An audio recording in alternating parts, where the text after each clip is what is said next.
Hola, hola amigos de País Lobo, Radio Mía y Radio La Mega. Soy Rocío Gambra y el día de hoy estoy con mi querido Nicolás Céspedes. Por fin uno de los cuatro volvió. ¿Cómo estás, Nico?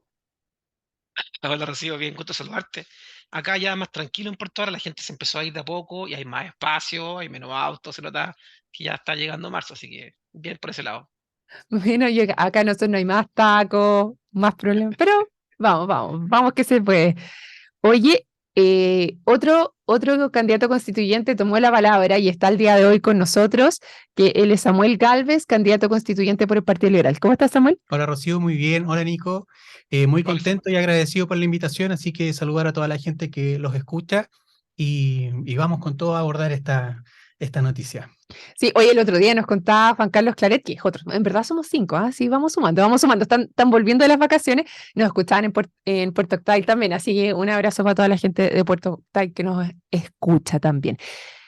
Ya, pues la idea aquí es que te conozcamos un poquito más, estamos a puertas de empezar la carrera oficial, porque creo que el 7, 8 por ahí ya se lanzan las candidaturas, día importante, El 8 día de 8 mayo. parten las campañas. Sí, ahí parten oficialmente, así que ahora los estamos conociendo nomás. Aquí como que no quiere la cosa, saber quiénes son, por qué se están tirando, cómo tomas este desafío, que entiendo en tu caso ya es segunda vez. Segunda vez, sí, correcto. Bueno, yo soy Samuel Gálvez, soy químico farmacéutico de profesión. Estoy viviendo hace ya 12 años en la ciudad de Puerto Montt. Nos trasladamos hasta acá, hasta el estudio, para conversar contigo, con Nico. Y con mi familia tenemos un emprendimiento, que son las farmacias Cayenel. Farmacias Cayenel en Puerto Montt es una farmacia histórica que tuvo que cerrar sus puertas dentro de este proceso y nosotros la rescatamos hace 5 años y estamos reflotando esta farmacia tradicional de la ciudad de Puerto Montt. Buenísimo, Nico. ¿Quieres preguntarle algo a Samuel?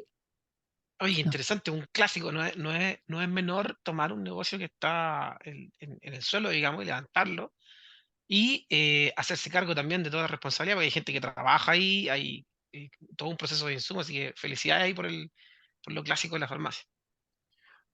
Sí, yo fui también presidente dentro de este mismo ambiente o de este ámbito de las farmacias independientes de Chile. Entonces, muchas farmacias independientes, cuando llegan las farmacias de cadena al mercado, tuvieron que cerrar sus puertas. Estoy hablando de la década de los 90 más o menos, no es algo que haya sido tampoco reciente, pero las farmacias independientes en los últimos años, post pandemia, incluso durante la pandemia, crecieron mucho y tomaron fuerza como una alternativa de medicamentos más económicos, más accesibles, de un trato más cercano para la ciudadanía. Entonces, ese es mi ámbito de desarrollo, la farmacia independiente, el emprendimiento, la salud. Claro, porque sin duda el tema de la salud es sumamente importante y los remedios son un tema súper crítico y se ha visto desde las farmacias vecinas que se empezaron a hacer. eh, no- Independiente no quiere decir farmacia vecina, me imagino que esos no entran dentro de No, la lo que misma pasa es categoría o que se juntaron también. las farmacias comunales o Ujú. vecinales dependen de una municipalidad. Correcto. Son instituciones que están financiadas por el municipio y que venden medicamentos al costo. Ya, nosotros no somos farmacias municipales, sino que somos farmacias empresas independientes que podemos acceder también a algunos medicamentos bajo el convenio Senavas, pero siempre en la búsqueda de bajar el gasto de bolsillo de las personas. Hay personas que gastan mucho dinero en medicamentos y bueno, todos vimos también lo que ocurrió en Chile con el caso de la colusión de las cadenas de farmacia, se pusieron de acuerdo para subir los precios y las farmacias independientes y las farmacias vecinales o municipales nacen como respuesta a este mercado tan concentrado, ¿cierto? Para poder abrir un Correcto. poco la cancha y poder dar más opciones. Y dentro de eso la gente ha vuelto a las farmacias vecinas, o sea, las farmacias no de cadenas, podríamos decir. Sí, a Y la gente le gusta mucho la atención que reciben, tener una farmacia en el barrio, ya también son conocidas como farmacias de barrio, porque lo que buscaban las cadenas eran puntos de venta, en el fondo donde había mucha concurrencia de público, malls, esquinas del centro, que además para un emprendimiento son muy caros de acceder. Entonces, irse a un barrio donde tú conoces a tus vecinos, sabes quién necesita qué medicamento, cuándo lo necesita, es una relación mucho más cercana que se construye con la gente. bueno, y sin duda, de ahí tú eras presidente de esta asociación de farmacias independientes, y dentro de eso me imagino que el salto a la política no es tan largo, No, es no es tan bastante largo, cortito, no ¿no? es tan largo. Yo soy militante del Partido Liberal hace ya algunos años y dentro de esa militancia, ¿cierto? Asumí en el anterior proceso la candidatura como convencional constituyente por el Distrito 26. Recordemos que hoy día el proceso es regional Correcto. y en el Distrito 26 no tuve un buen resultado, porque el momento político básicamente era distinto y me imagino que vamos a ir ahondando un poco en esto en la medida que Ujú. avance la conversación. Pero hoy día asumo el desafío, ¿cierto?, en un momento totalmente distinto en el país. Nico. Oye, sí, oye, qué interesante. Me hiciste recordar muchas cosas, Samuela. De hecho, mi suegra vive en la Vía Olímpica en Ñuñoa y tiene justo una farmacia de barrio ahí y extraordinario porque camina una cuadra y no tiene que ir a ningún lado, ningún mall, al centro, tomar metro, nada. Y yo también, yo estuve viviendo en Providencia hace unos 5 años atrás y había una en el Isidro Yáñez recuerdo con Pedro Valdivia, chiquitita, pero extraordinaria. Uno iba, el caballero tenía una atención extraordinaria, los rodeos eran baratos, así que es una muy buena opción. Y bajo ese punto de vista es lo que como sociedad, muchos de nosotros chilenos estamos buscando, se generan como varios problemas, por ejemplo, en la AFP, no hay alternativa, el de ISAPRE, bueno, tenemos alternativa FONASA. Generalmente la alternativa es lo que uno está buscando, la libertad de poder elegir más opciones. Entonces, en ese punto de vista, yo te quería preguntar, ¿cómo lo visualizas tú a nivel de constitución, el que la sociedad pueda tener más opciones? ¿Está dentro de tu pensamiento? ¿En qué ámbito?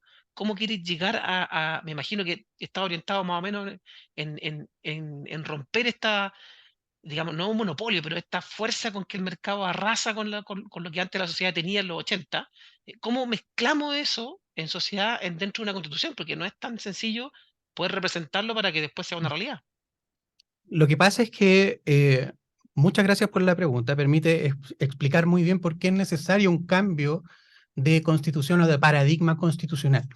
Porque hoy día tenemos un modelo de Estado subsidiario que lo que hace es que le entrega todo esto al mercado, le entrega la educación al mercado, le entrega la salud al mercado, y por lo tanto nosotros como ciudadanos tenemos la libertad de elegir, de acuerdo a lo que dice la Constitución, hoy, la Constitución de 1980.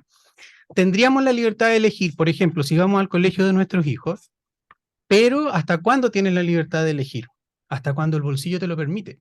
O sea, tienes opciones privadas, particulares, subvencionadas, municipales, y tú puedes elegir, pero no todos tienen la libertad de elegir. No sé si me explico. Entonces, ese cambio del Estado subsidiario que le entrega al mercado, ¿cierto?, cosas tan importantes y tan básicas como la salud, como la educación, es algo que se requiere en la nueva Constitución. Es uno de los bordes constitucionales en donde cambiamos el modelo del Estado hacia un Estado social y democrático, ¿cierto?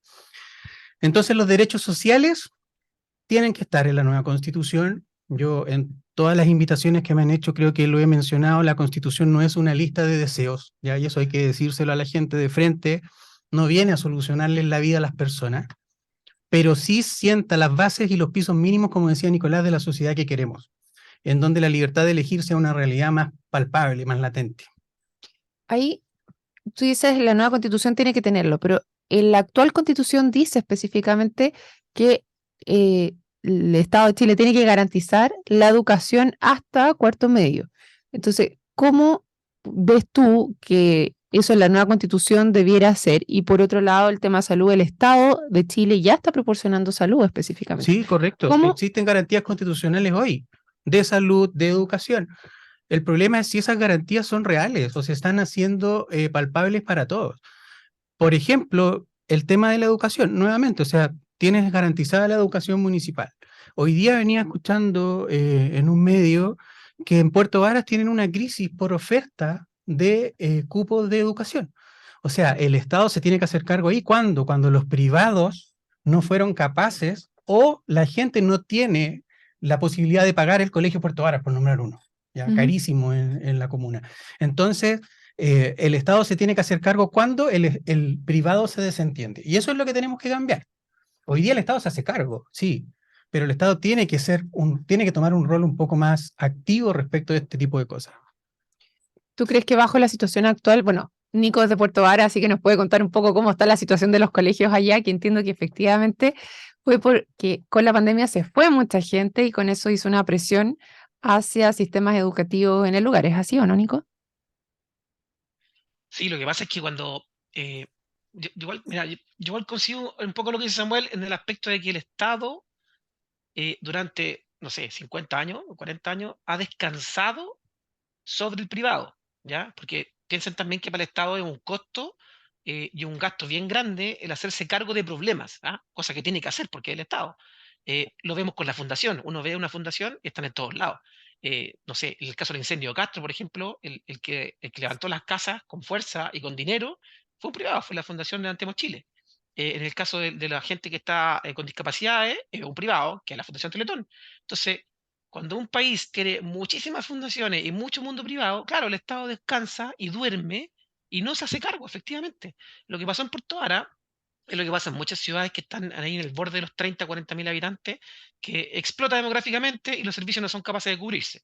Acá no es solamente una crisis de colegio, sino que hay una crisis habitacional. Por ejemplo, si alguien quiere venir a vivir a Puerto Vara, el arriendo más barato está cerca de los 800.000 pesos, y hay arriendo de 3 millones. Entonces, vivir aquí no es libertad para todos.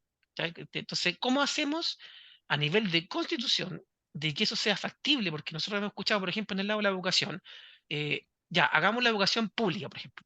Si lo haces así, ¿cómo se incluye a lo otro?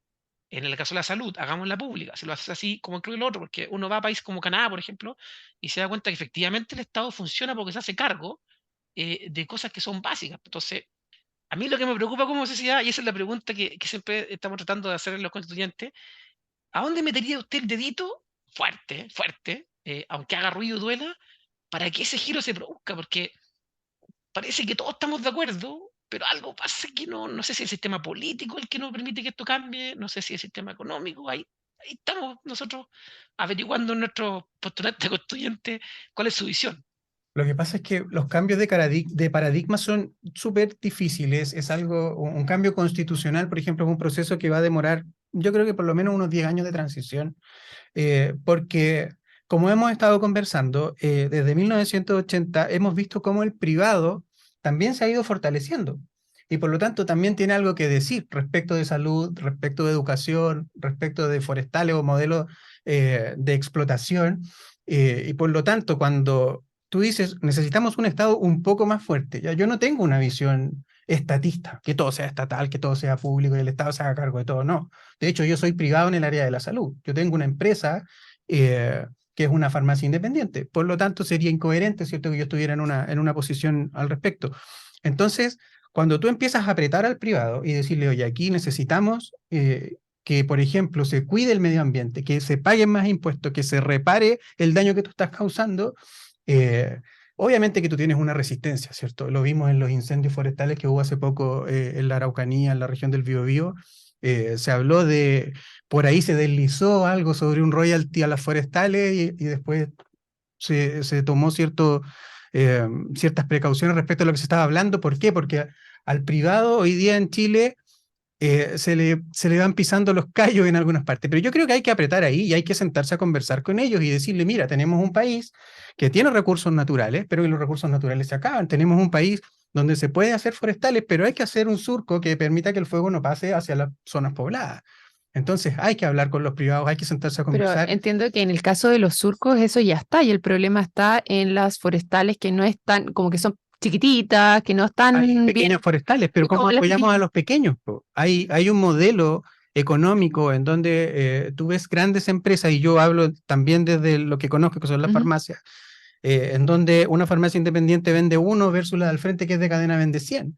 Entonces, ¿cómo le exiges también al pequeño sin apoyarlo, por ejemplo, en una farmacia que tenga, no sé, un cierto número de medicamentos para enfermedades caras a disposición de la población? Si al pequeño a lo mejor se le van a vencer. Entonces ahí es donde tiene que haber un apoyo estatal. El Estado tiene que apoyar a quién, al que más lo necesita. Y por otro lado, los privados también tienen que ponerse en la responsabilidad social de cuál es el rol actual en la sociedad. O sea, la sociedad en los últimos 50 años ha cambiado un montón. Hoy día estamos totalmente digitalizados y yo creo que la base de esta candidatura, y aquí quiero hablar un poco de lo que yo propongo, es sentarnos a conversar, abrirle la puerta al privado, al Estado, y principalmente a las empresas, ¿cierto?, que se ven a lo mejor un poco, no sé, en desmedro, amenazadas por un cambio constitucional y decirle, oye, estos cambios los queremos hacer con responsabilidad. Yo quiero proponer cambios responsables a la Constitución. Existe un proceso con mucha más responsabilidad, con mucha más supervisión que el proceso anterior. No queremos repetir los errores que se cometieron anteriormente. No queremos, ¿cierto?, el show que hubo en la convención. Queremos hacer un trabajo serio. y proponer al país una constitución para los próximos 50 años. Oye, Nico, antes de que empezáramos la conversación, habíamos hablado que justamente dentro de estos procesos que vienen, ahora empieza también, le llegó a marzo a los expertos constituyentes porque tienen que sentarse a trabajar y es parte de la conversación, porque me llama la atención. Entonces, tenemos que sentarnos a conversar todos de este tema, pero es súper acotado el proceso esta vez. O sea, ustedes una vez que son electos son 6 meses que tienen de trabajo y los expertos ahora tienen la posibilidad de, o sea, tienen que ir a hacer una presentación de una propuesta que ustedes después la toman y la modifican y también el resto de la ciudadanía vamos a recibirla y también vamos a tener espacio para poder ser parte de esa conversación. Eso todavía como que no se ha visto mucho. ¿Tú nos puedes contar un poquito más? Los mecanismos de participación ciudadana todavía no están claros. Desconozco también cómo va a ser el trabajo. Me imagino que va a ser muy parecido al del Congreso, en donde vamos a tener una semana para estar en la región y, cierto, algunos días que va a haber que estar en Santiago para aquellos que resultemos electos. Yo estoy hablando ya como si hubiese ganado la elección, pero tengo mucha energía y mucha fe puesta en lo que estamos haciendo.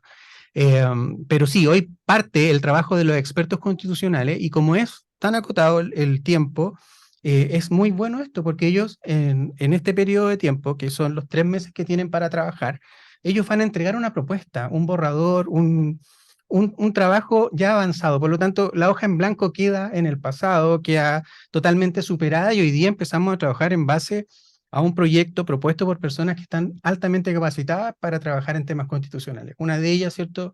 Por el Partido Liberal es Leslie Sánchez, a la cual yo le deseo todos los éxitos en el proceso que parte hoy, porque encarna muy bien todo lo que nosotros queremos proponerle al país también como Partido Liberal. Oye, yo una pregunta ahí también, porque de repente uno se pone a analizar cuando era el proceso constituyente anterior, lo que decía la constitución actual y lo que querían hacer en la nueva, y resulta que hay cosas en la actual que uno dice, bueno, ¿por qué no funcionan si están escritas? Entonces, después de la constitución, obviamente viene todo un proceso de derogar leyes, poner leyes nuevas, y ahí es donde el Congreso va a tener un peso bastante fuerte, porque, por ejemplo, hay temas de la justicia, dice, la justicia es igual para todos. Todos sabemos que no. Todos sabemos que el que tiene más recursos, más contacto, tiene mayor facilidad al acceso a una justicia que podría ser diferenciado, lo hemos visto en casos históricos. Entonces, hay temas que son no iguales o no se visualizan iguales desde el punto de vista de la sociedad. Por ejemplo, el tema del agua. Hay un tema de los derechos de agua que está garantizado por la Constitución, pero uno va en la práctica y tampoco lo ve tan claro. Entonces, quizá en la estructura de este nuevo proceso constituyente, mi pregunta es, ¿cómo incluimos en esta estructura algo que asegure que después en las leyes esto funcione? Porque, por ejemplo, en el Ejecutivo pasa mucho que hace una ley el Congreso y después el Ejecutivo en cierto ministerio hace un reglamento y ese reglamento como que no toma mucho la ley y al final no termina aplicándose como uno quiera. Entonces, hay un tema ahí con eso, cómo el sistema político se hace cargo de cumplir con esta nueva constitución. No sé si se hace cargo cambiando el sistema político, modificándolo, obligándolo. Ahí hay un tema que no sé si los expertos lo incluyan. Si no lo incluyen, ¿ustedes lo pueden incluir como extra? ¿Qué pasa con eso?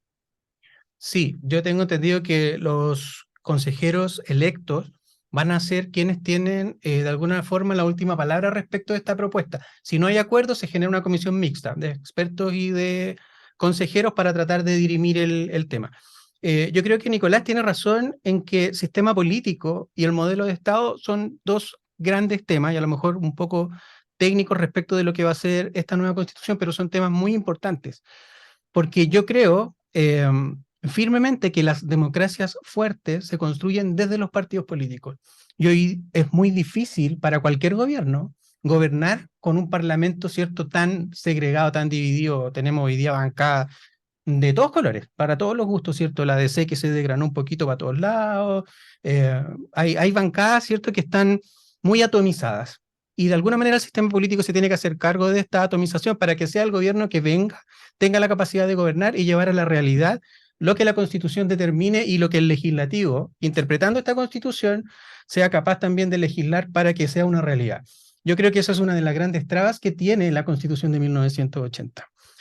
Que de alguna manera el presidente Lagos intentó, ¿cierto?, con la reforma, bajando el binominal, terminando con los senadores designados, intentó un poco reparar lo que era esto, pero en el proceso anterior yo creo que uno de los responsables del fracaso del proceso anterior es que hubo demasiados independientes corriendo con colores propios.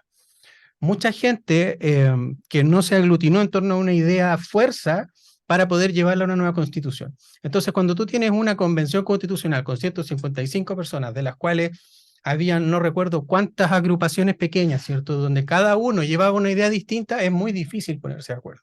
Y una constitución, por lo menos mi idea de constitución, es una carta acotada que nos permita seguir avanzando. Y en ese sentido, ¿cómo lo ves a nivel de sistema político futuro para el país? Porque también estamos en un momento más fragmentado, donde es más difícil, incluso la coalición de gobierno, o sea, no es la coalición de gobierno, son No, claro, dos. son dos. Son dos que ahora hubo un traspaso del Partido Socialista en una lista junto con el Partido Liberal, también porque ustedes, junto con el Partido Socialista, son más considerados dentro del socialismo democrático Correcto. que Frente Amplio, Partido Comunista, ¿Apruebo Dignidad? Apruebo Dignidad. Claro. Sí, pero lo que pasa es que ese es un acuerdo electoral, Ujú. un cafecito electoral que le digo yo, en donde las fuerzas de gobierno nos pusimos de acuerdo para llevar una lista, ¿cierto?, mayoritaria del gobierno, que es la que a mí me toca integrar. Pero yo creo que el sistema político pienso que lo que le sirve hoy a Chile es un presidencialismo de coaliciones, pero de grandes coaliciones, donde los partidos políticos más pequeños, incluido el Partido Liberal, ¿cierto?, tenemos que crecer y fortalecernos para tener una fuerza importante en el Congreso. Y si no se logra esa fuerza importante en el Congreso, que el sistema político te obligue a aliarte en una coalición, a fusionarte, no sé, ahí hay que entrar en una discusión, una conversación un poco más técnica, pero yo creo que un presidencialismo de coaliciones es algo que le sirve mucho hoy a Chile, porque no nos saca tampoco de una tradición republicana que es tener un presidente, ¿cierto? No nos vamos a cambiar a un parlamentarismo. Yo creo que hoy día no hay agua en la piscina para un sistema parlamentario. Donde tienes un Congreso con un 10% de aprobación, ¿no? Constante, así parejito en los últimos años. Es como difícil que le entreguemos mayor poder al Congreso, ¿no? Como extraño. Sí, pues es uno de los problemas principales que hoy día el sistema político y los políticos en general no está siendo validados por la sociedad. Pues entonces, en esta oportunidad de constituyente es el punto clave donde la gente empieza a creer nuevamente y sea más participativa, porque a medida que la gente va participando en la discusión diaria, va opinando y va haciendo una estructura política de pensamiento que empieza a cuidar las cosas. Ya la gente no estoy ahí con nada, quemo, rompo. Entonces, tenemos que de alguna forma aprovechar la oportunidad. Y a mí me gustó mucho lo que dijiste recién. Dijiste un cafecito que no alcanza a hacer cocina, pues tampoco quedan con hambre. Está como en el punto intermedio. Porque estamos a dieta, vos, Nico. Muy atinado el cafecito parlamentario, porque es lo que se necesita en realidad. Es lo que es bajar un par de cambios, mirar el bosque completo y decir, oye, un momento, pensemos en el sentido común, ¿para dónde vamos? Y eso es lo que nosotros tratamos de visualizar, porque te pongo un ejemplo clásico, la persona que vive en la población. ¿Cómo lo hace cuando el alcalde se va? Y después se supo que el alcalde dejó un hoyo de 40.000 millones de pesos. Esas cosas en Chile pasan constantemente en distintos municipios, de distintos colores. Entonces, ¿cómo el ciudadano a pie lo va a beneficiar la nueva estructura a futuro? Obviamente en 20, 30 años más se va a ver, pero nos gustaría que el trabajo que se hace hoy día lleve a un resultado de esa calidad en 30 años. Ahí es donde nosotros tenemos esa duda en este sistema nuevo que se está planteando. Sí, de hecho, bueno, me traes un poco a la memoria un proyecto de ley que está lanzando el diputado Alejandro Bernales respecto de transparentar un poco o transparentar totalmente el gasto municipal que se hace con los dineros recaudados por permiso de circulación. Porque hoy la municipalidad dispone de esos fondos para pagar lo que sea, sueldo, luz, lo que venga. Y realmente uno como usuario piensa que esos dineros tienen que ir a reparar calles, a mantención de calles, por último, a hermosear la ciudad, ¿cierto? Pero el funcionamiento de la municipalidad debe estar de alguna manera financiado de otra forma. Las municipalidades en Chile hoy día tenemos casos emblemáticos que están siendo investigados por corrupción. Entonces, ¿cómo terminamos con la corrupción de las municipalidades? Donde ¿Por dónde Contraloría pasa? ¿Sí? dice que es uno de los principales lugares donde hay problemas de transparencia, por decirlo bajo, y por corrupción y cohecho, por decirlo más alto, porque finalmente ahí es donde se está yendo la plata. Entonces, también conversaba, ¿te acuerdas? Tuve una conversación con el alcalde Claudio Castro de Renca, donde él nos comentaba que porque él como está viendo y trabajando con otros alcaldes de la OCDE, nos decía, o sea, Chile es uno de los lugares donde los recursos no están llegando a nivel de regionalización, a nivel de municipio. Y tú decís, ok, y la pregunta que yo le hice en su minuto a él fue como, ok, démosle más plata a las municipalidades, pero ¿qué tan eficientes están haciendo en el gasto? ¿Qué tan transparente es ese gasto? Ahí yo creo que hay un desafío y también me queda la duda a nivel constitucional, cómo eso queda zanjado, porque con la Lisa lo hemos conversado otras veces, así como que cuando termine el periodo tiene que haber o todos los años un contralor externo que venga a hacer una auditoría. ¿Cómo se haría? Yo creo que ese es un tremendo desafío Sí, en yo probidad creo de que gestión. para Y ojo, recuperar ojo la que, perdón, confianza, la palabra ojo principal que es la transparencia. ese alcalde después es lo más probable que sea diputado, que sea senador y haga leyes. Entonces, es un Es arrastre. importante, claro. Yo espero, porque conozco a Claudio y le Ah, tengo no, mucho cariño. Claudio en particular, Ah, hablando como de cualquier alcalde que se va, de que después cualquiera. sigue con otro Ya. cargo. Mira, yo creo que, insisto, la palabra clave para recuperar la confianza es la transparencia. Cuando tú a una persona estás en el mesón de la farmacia y le dices, mire, este medicamento yo no se lo puedo vender más barato porque esto es lo que a mí me cuesta. Se lo voy a vender al costo, yo no voy a ganar nada. No se preocupe. Eso es ser transparente y mirar a la persona en la cara y decirle, es el mayor esfuerzo que yo puedo hacer.